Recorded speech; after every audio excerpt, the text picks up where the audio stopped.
You're listening to a Soul One podcast.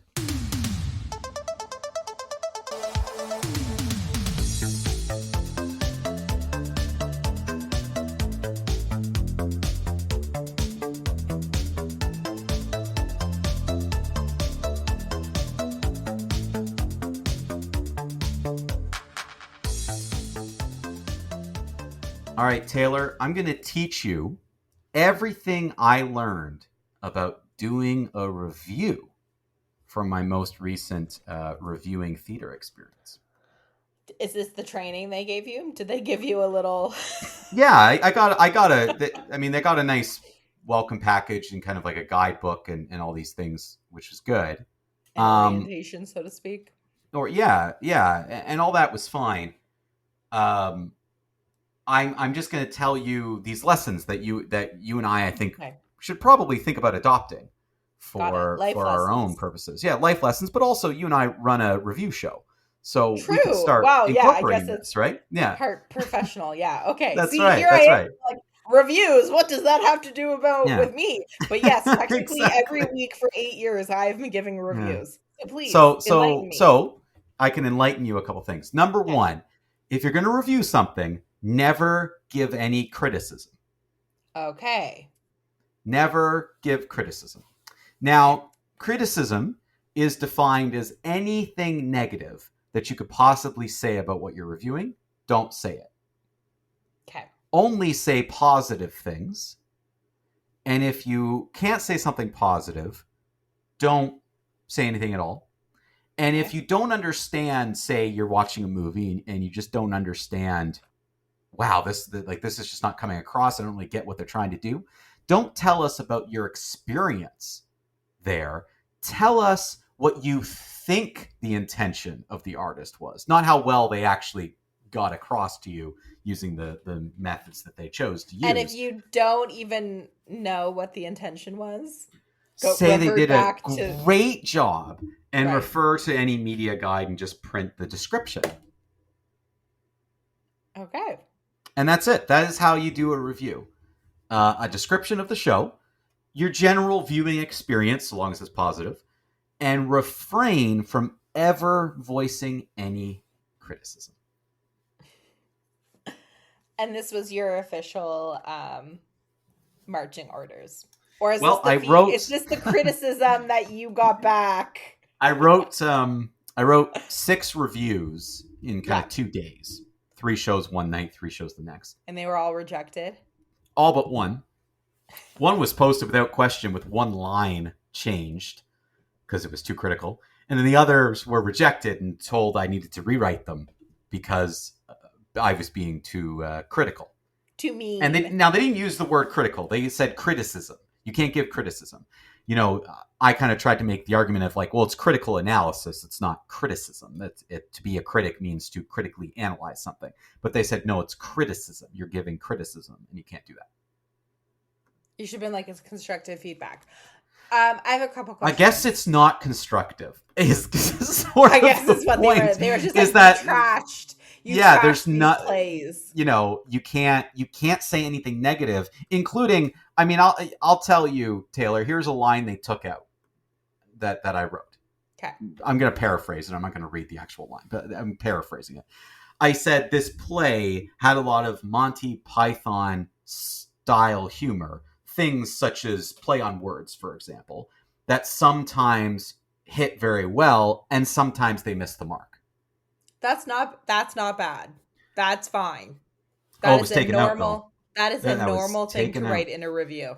And yet, that's not what a review is, Taylor. A review is only positive things. And if you don't understand, you know, if something, say, went wrong, of like, oh, I'm not really understanding what this character's supposed to do, just read the media brief and tell us what the intention was. So I have a couple questions. Number one, I have a million questions. I have so many questions. No. This is a volunteer thing. This is a local independent publishing group that has some kind of deal with the Fringe Festival in order to so it's review not even, 60 okay, so you weren't even that's even weirder because it's not like the Fringe was asking you to review. No. Because I can understand it's in their best interests to have positive feedback so that people will go next year. But for a third party to not be able to give an honest and also how are the playwrights and the actors supposed to get better? Well, they won't, and that's part of Ottawa's challenge. Is Ottawa has some of the worst theater I've ever seen, especially at the community level. I have no problem saying that publicly because it's simply just true and without debate. And that's part of the reason. No one around here understands how to take feedback in any productive, constructive way. And I do believe there's a massive difference between constructive feedback and bullying. And I think there's a difference between offering a critical analysis and offering criticism. I actually do agree with that. I'm fine with drawing that line. We just draw the line very, very differently. Myself, I don't. versus The this line group. you shared me, Mike. If that was the line that was taken out, that's not. That's you're just asking someone then to write synopsises. That's right. Why do you do a review? Why don't you just do a preview? A synopsis of what the show is, a quick quote from the group. Here's everyone involved. It's great that they're putting in all this effort. Like, that's exactly it. Like, especially the line, they told me about, well, you got to talk about what the artist's intention was, not how they executed it. Then we're reviewing the scripts is what we're doing. We're not reviewing a production. Yeah. We're reviewing a script, in which case just give us the scripts and we'll just read them. That's also a criticism to say the intention of the director was to do X, but they did Y. They don't even want you to say that. No, yeah, exactly. They don't want me to. They just want me to say the intention of the director was to do X. End of sentence. This is like they don't want me to say anything else. Yeah. In academia, for free, you also review books. And I only did it like once or twice. It's it's part of the academia game to like add to your CV. Whatever. I'm sure it's probably similar in the arts community. You do some of these volunteer works to build your resume. I don't think you need to build your resume, Mike, but I think that's probably but it is, to help out and you get free tickets and it's kind of fun to see a show and write about it. And there's a and I do think there's a connection and resume building and get your name out there. There's always those aspects to it. But I want to tell the truth. I'm not going to post something that I don't believe in. And that was part of the issue that I ran into. This reminds me of, I reviewed a book once and they wrote back to me and they said, if you have literally nothing positive to say about this book, you're going to have to review a different book. And I said, send me a new one. Because it was just, I guess, but in academia, when reviewing books, you do provide criticism. But in this case, the book was so bad. Essentially, that's what the editor said. They're like, if you can't find any merit in the book, we just aren't going to review the book. I said, fine by me. Send me another one. Mm-hmm. So it's not like you were saying these plays were without merit, although maybe some of them were without merit. One of them I might have said something. Yeah, and so like fine, but again, review. But again, I think the difference is the way I say the things. None of my reviews, and nor would I ever say this, would I say something to me which is going too far, which is saying this person doesn't belong on stage, for example. Right. That's trash. Going too far.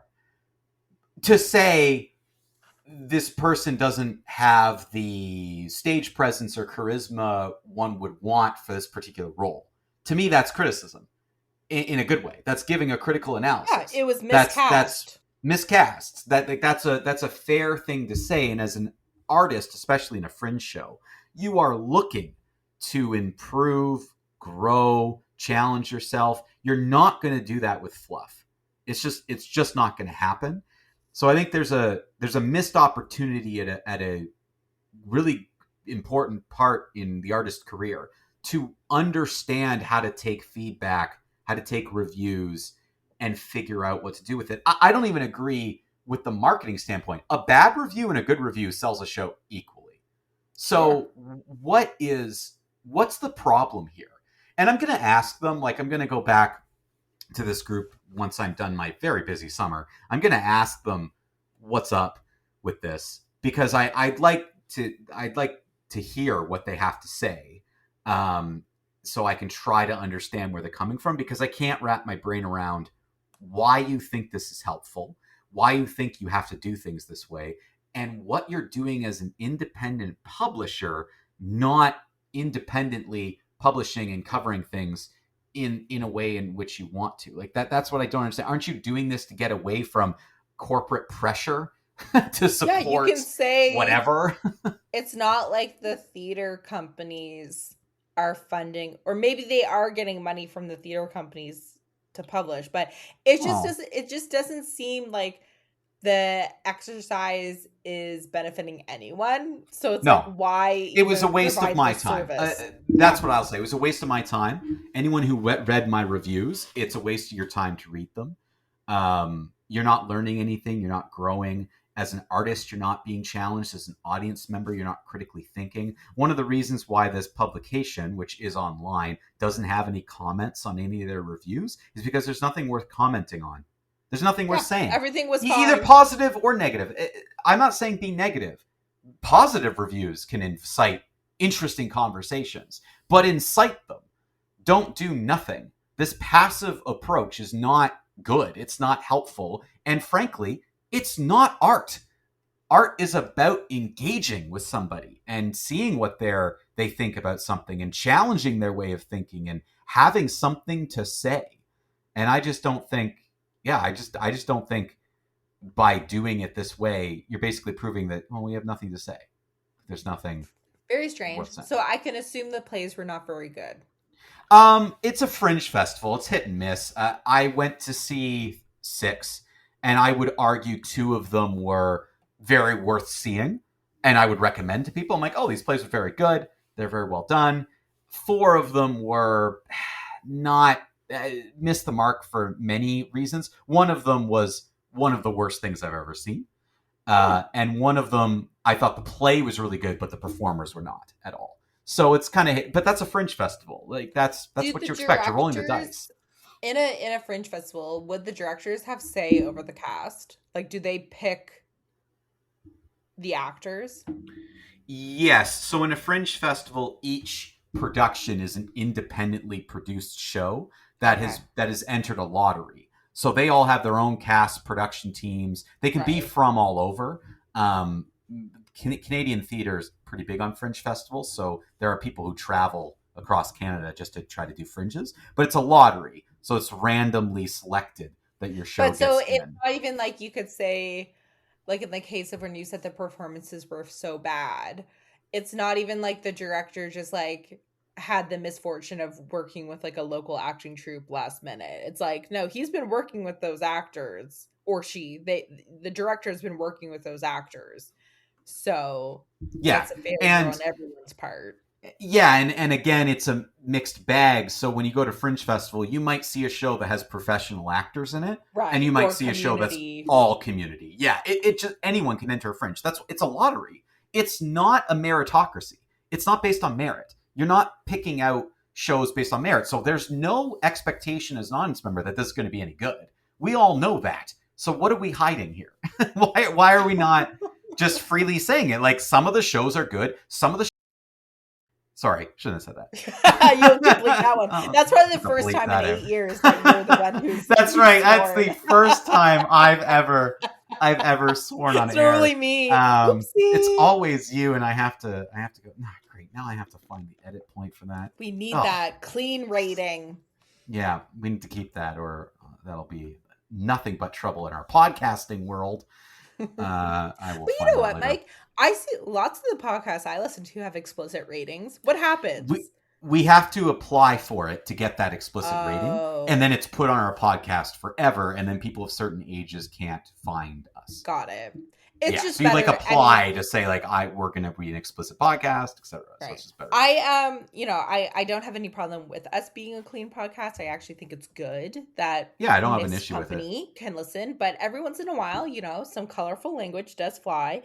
And it's passion, Taylor. We're passionate people, and that was the first time for you, which I think is quite funny. So quite interesting, your experience. I'm glad. No, you didn't even get paid for it. So it's like, No. well, it was an Why did experience. I do this? I Everything, don't know. Free shows. I got to see yeah, the shows for everything's free. an That's nice. experience. But I guess I agree with you. It is always hard to receive criticism. Of course, in my Sure. work, when I have a workshop or I do a proposal or write a document, it always stings a little bit if on the first kick of the can people don't absolutely love it. I get that. But in I don't nothing can get better if we don't seek to improve it, and the way we seek to improve is by pointing out the flaws.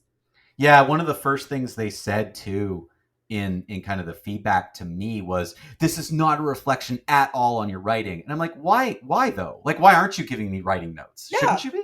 Like, why Yeah. aren't you also giving me writing notes? Because wouldn't that help me improve? It sounds like just the overall ethos of this organization is not which is good. To me dangerous. Like, I get it's well intentioned, but to me this is dangerous, because if you are willing to shut out everything for some kind of marching order that you have without the willingness to see reason, that's dangerous, whether it's with good intentions or not.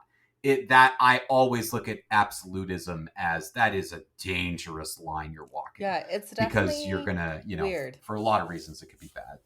Yeah, and in an arts community, it's super weird. So okay, it is. There you go. There you So- go. So I Fringe guess let's just remember festivals. that, Taylor, when we're reviewing our movies, let's Yep. not be critical, and let's only say nice things. So It'll be a let's very turn short podcast. Yeah, turn off the podcast now because I will not be able to review this week's movie. I'm trying to think of how many of our movies that we review that just Last week we don't was like good. them. Last week was good, but it's rare that we both see it. Even in the movies we like, we have criticism. I think that's also, we love, like, you love theater in a way that I don't love theater, but we both love movies. And Yeah. because we are passionate and love it, we want it to be the best that it can be. That is So- so well put. That is exactly Yeah. how it is. When you love something, when you truly love something, you want it to be the best it can be. You see its value, but you also see its flaws clearly. Sure. Like that's what love is supposed to do. So I think you and I love movies in a way where, yeah, we want it to be the best thing ever. When it doesn't hit that, we're disappointed. We're upset. We're passionate. We want to We're talk not trying to about be it. mean for mean's sake. No, it's about one, I think, engaging with the art properly. This is the way you should engage with art. Is it should invoke conversation, discussion, both positive and negative. And the thing you brought up about when we like a movie is a really good point. Because I think you and I both have equally a lot of things to say when we like a movie, but still have criticisms about it, than when we like a movie and we go, it was good. What else do you want me to say? It was just really good. Yeah. Okay, well then maybe there's a part of that that's missing for us. That, like, there's something that's still not hitting in the correct way that you should really be looking at art. So no, I think you just put it perfectly. That's when you love something and you're passionate about something, you should be able to dissect it to a certain degree. And we both feel that way about movies, and that's what this show is about. It's about being movie fans. So sometimes you got to say, hey, this movie was terrible. This was really bad. Yeah. At least I the have good things popcorn to was say. good. Yeah. I have good things to say about my TV show that I'm going to review today, but Okay. we'll get to that. I have mixed things to say about my movie. Should I start? I'm really excited. You should start, because I'm really excited to hear your thoughts on this, because I've seen lots of ads for this movie, and I'm very curious. So Okay, I hadn't seen any ads for this movie. And my movie is Over Your Dead Body, which is a 2026 release. It was at South by Southwest March 14th and then was released April 24th. It must not have come to Canadian theaters, and if it did come to Canadian theaters, I 100% missed it. But at the time of reviewing this movie, which is the last week or the second to last week of June, it was in the top 10 on Amazon. and it was distributed internationally through Amazon Prime. So I wonder if it came to Amazon Prime maybe last week or this week. But anyways, all that to say, Mike, I have not seen this reviewed. It came up in the top 10 on Amazon, and I thought, okay, I'll check that out. That looks interesting. This movie stars Jason Segel. Is it Segel or Segel? Segel, I think. Segel. Jason Yeah. Segel. Yeah. Samara Weaving. Yeah. Timothy Oliphant. Oh, Juliette Timothy Lewis. in this. Yeah, he's a very good actor. Juliette Lewis. Keith Jardin, and Paul Guilfoyle. Guilfoyle? He was on CSI. So very small cast. The premise of this movie starts off pretty simple, Mike. A husband and wife, their relationship is on the rocks. They go away to the husband's cabin. So Jason Segel plays the older husband, and it is commented on the movie that he is about 10 years older than his wife. Samara Weaving plays the wife. And they go away to this cottage for the weekend, and it's, from the very beginning, pretty much, he's trying to murder his wife. And that's the setup for this movie. They go to the cottage. He's trying to murder his wife? Yes. Okay.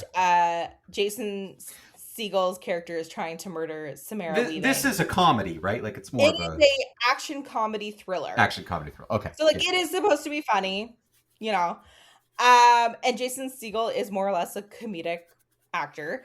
Samara Weaving is not, or at least I haven't seen her in any comedies. People know her most from, I believe she was in Ready or Not. Ready or Not. She's the lead in that. Yeah. She's kind of become a bit of a scream queen. And then I shouldn't say very quickly, but essentially first 20 minutes there's a twist, and then in this next 20 minutes there's another twist.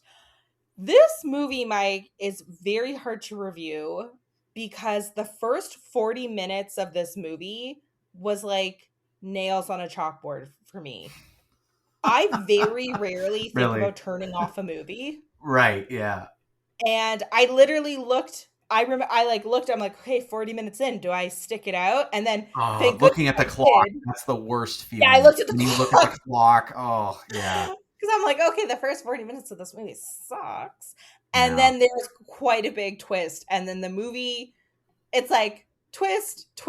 Yeah. There's one big twist, and then another big twist, and then there's a little bit of another minor twist near the end. So it's a bit of a twisty movie, but I don't think Samara Weaving was funny. I don't know really what they were going for with her.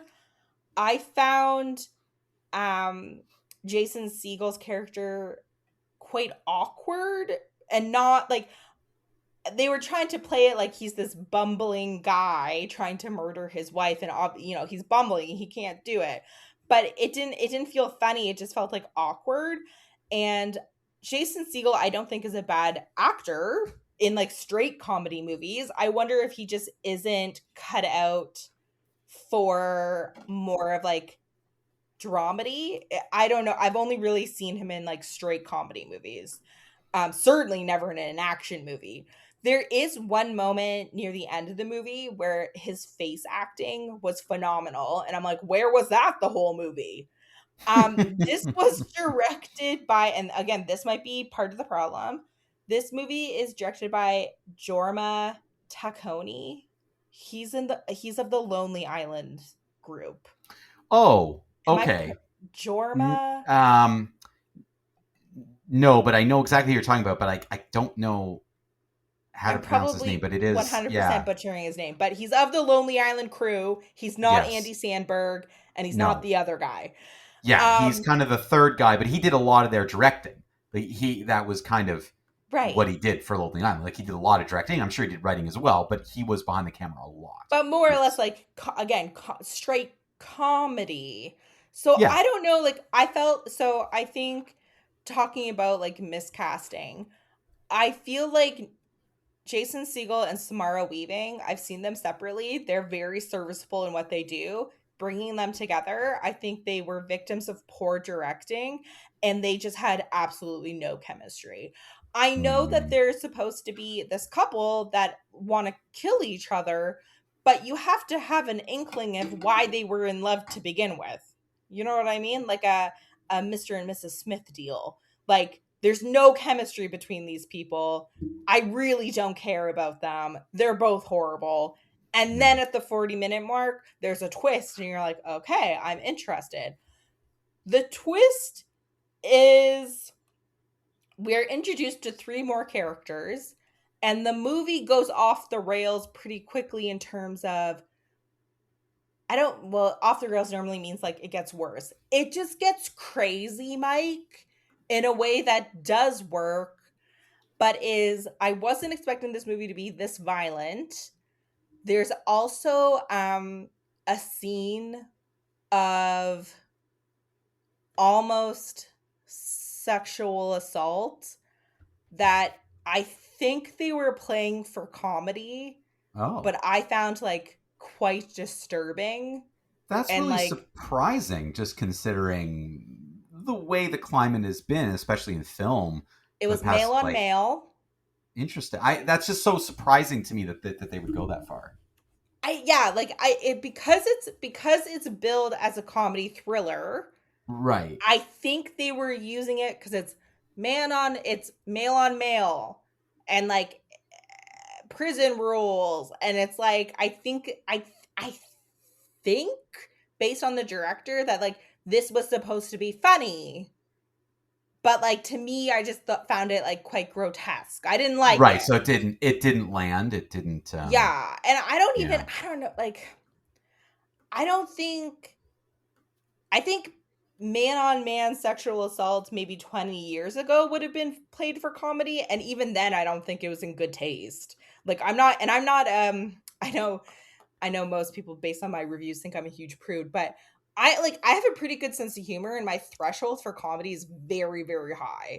Well, that's And why I'm surprised to hear you say this because your threshold is high. To me, it sounds like this felt really dated to you. Like it just felt yeah, like it. that scene where I'm Yeah. like, I know it. I think I know what you're trying to achieve, and if any, but I just was left like very disturbed. Right. And Jason Segel played it not. It was like his role in the like his acting in the scene was not like a comedic acting. You know what it like? Yeah. So I felt Yeah. like that was just like that.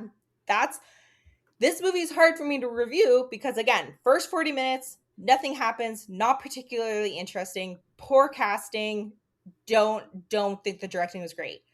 Then it picks up and it becomes quite interesting. Timothy Oliphant, Juliette Lewis, this other guy come in. The 3 of them, great chemistry, great acting, great direction. But the movie introduces this weird sexual assault scene, which I just thought was like tonally like what are we doing here? And then it also like it became like the violence was more gory than I thought it would be. Hmm. But those are my 2 criticisms of sort of the, the last hour. It was the last hour of the movie. Because the first 40 minutes of this movie is so bad, Mike, it's hard for me to be like, yeah, like it's a stream it.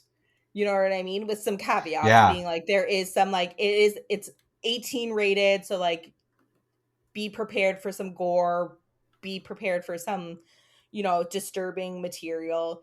If it was a different 40 minutes, this would be a stream it for me.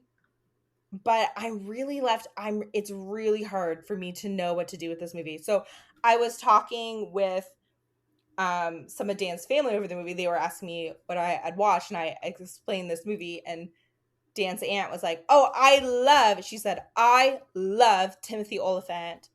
That kind of stuff doesn't disturb me. I'm gonna go and watch this movie." And I'm like, Oh. okay. Okay. Fair enough. Like he gives a great performance. He's a lot of fun. Good on you, right? So I think Hmm. like this is one of those movies where to me a light stream it if you know what you're getting yourself into. I don't want to give the twists and turns away because it does make the movie interesting. Just know that the first part of the movie is a bit of a slog, and then like it like really heightens, you know what I mean, like the violence and the gore and the, but it is also, you know, humorous or playful. But yeah, it was a tricky one, Mike. I don't know what to do with this one. Yeah, I mean, it sounds like it's tough to review because, as you kind of just demonstrated, I think there'll be lots of people who won't be into this movie. No, They'll not at all. feel similarly to the way you did about how that particular scene was handled, but then there are others that simply won't feel that way. And I Yeah, do they're just think like, that that's whatever. yeah, and Along that's for the again ride. that's the thing about, to my earlier point, to bring everything full circle, about art is Yeah. sometimes it can engage different people in different ways. So it does make rating and this should be tough. It should be really tough to review things, Taylor. And sometimes it's hard because you're just not quite sure how to explain exactly what you're feeling and seeing, and you kind of do the best you can to explain and come to a conclusion. So yeah, that's it's a tough one, especially that particular scene would be something that might stick with you in a way where the rest of the movie could be very good, but it's hard to get over moments sometimes. Mm-hmm. Yeah. Yeah. Do you we I'm looking at the time. Do you still want to talk about your Oh TV yeah, going I very experience? very quickly because I don't. I want to More talk about positive. more positive things of the House of the Dragon season 3. It's back apparently. I didn't even know we're Takes on about season 3. season 3. It takes about 2 years to make this show. Oh To wow. make the 8 episodes that they do, and they release it weekly. So it's been a long wait, but it has returned, and geez, it came back strong. I watched the first episode now a couple weeks ago. By the time people listen to this, so I feel okay with some light spoilers. I'm not going to say exactly what happened, but some light spoilers. There's 2 excellent action sequences within this. One creepy internet moment that became a big on the internet, and one death that that hits you, that really gets to you. So it was Game of Thrones at its finest in House of the Dragon season 3.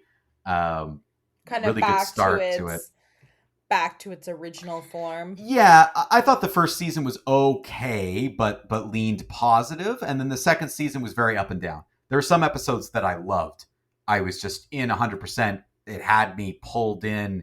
It was really interesting. Couldn't take my eyes off it. And then some episodes where I'm like, move on. I'm looking at the clock here. Like, let's go. So So it's been hit and miss a little bit for me. I stopped watching Game of Thrones. I think Dan and I might have watched the last season when it was airing, but I just Okay. didn't like fill in the gaps because like Oh, once Game of Thrones started diverging from the books, I really lost interest. And it's right. we talked about this before when it's like a huge ensemble cast and you're like, oh, the storyline I'm not really interested in. That's how I felt with Game of Thrones. So my understanding, this this TV series also based on his books, Mm-hmm. but this season is going to start diverting. So I guess Yeah, from what I understand, yes, though, because it's based on the books and this is set, hundreds of years before the Game of Thrones time, there is a little bit more flexibility where there's sure. less details that he's included in everything. So they've already diverged a bit Okay. because they're kind of filling in some of But the they're blanks. also running, I guess, they're running out of source material. That's what happened with Game of Thrones. That's exactly, and that's they what caught happens up. because the guy just kind of stopped writing too. He's kind of been Yeah. sitting here on books for years. But yes, they are going to start to diverge. But so far, so good. I mean, this first episode was good. We're in the middle of this war between these two. This one family, the Targaryens. They're in this big war, and it's very interesting. It's Would you very say well done. the best of this series is as good as the first seasons of Game of Thrones? No. Oh, okay. No, definitely not. I would say serviceable, good, a good follow up. If you're really into Game of Thrones, you're probably having a great time, and you're loving this series. I think it's still serviceable, and I really liked Game of Thrones, and it became must-watch TV for me, and I'm really enjoying House of the Dragon. I'm less connected to the characters, I'm less attached to everybody, but I do enjoy the show. So I'm having a good time with it. And that's what more can you ask from a TV going experience? So I guess I've got a show to watch weekly, which is nice. I was running out of new material. You're I've been replacing rewatching a lot of Euphoria. stuff. Yeah, I mean, I guess I keep forgetting that I watched Euphoria that. gap. Yeah, I gotta fill in that gap left by Euphoria.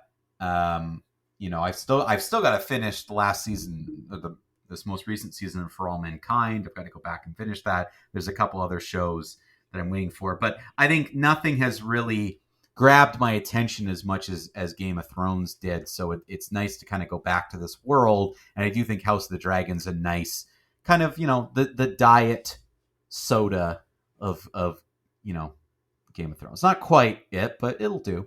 It'll do in a pinch. Okay. There you go. That's my House of the Dragon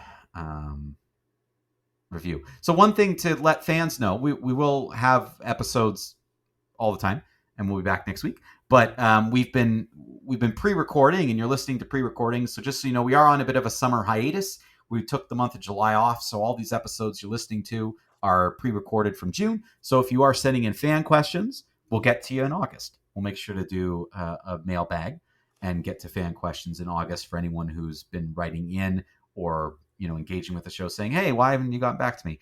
That's why. So just to let everyone know, we will be back. We're kind of on vacay, but we'll be back to more consistent episodes in terms of us recording closer to our release date in August. More recent. But we wanted to make sure everyone still had an episode a week. And we're hoping to have a couple of special episodes in August. We won't tease those just yet because we haven't confirmed the dates, but we should have some guest hosts in August. And I will see The Odyssey and Spider-Man. Okay. So lots to look forward to in August. Exactly. Thank you, everybody, for listening, and we will be back next week. Go see some movies. Thank you for listening to You Had Me at Skip It, a Soul One Arts Inc. podcast. This podcast is produced by Mike Shepard and Austin Spinner Summer.